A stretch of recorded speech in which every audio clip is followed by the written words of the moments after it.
relier la Sicile au continent. Un projet vieux de plus de 50 ans. Une histoire tourmentée, faite de polémiques et de faux départs. Nous devons remettre immédiatement ces projets sur les rails. Depuis les années Berlusconi, quantité d'eau ont coulé sous les ponts, maintes fois reportées et même suspendues pendant la crise de la dette européenne.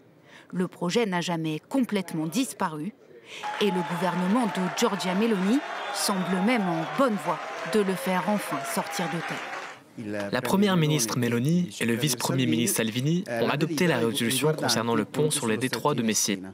Pour mener à bien la construction, l'Italie va débourser un peu plus de 13 milliards d'euros, une somme que le pays compte amortir grâce à l'OTAN.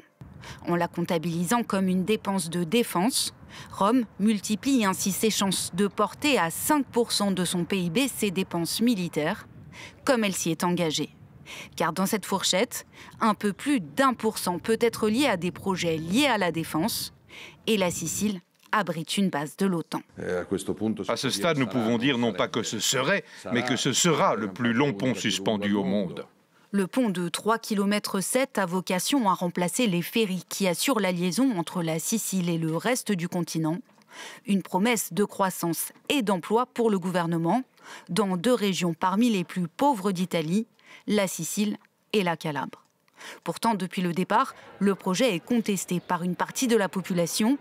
Coût astronomique, impact environnemental, risque sismique et emprise potentielle de la mafia. Autant de sources d'inquiétude.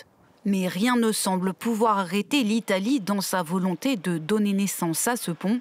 Matteo Salvini l'assure, les travaux débuteront l'année prochaine.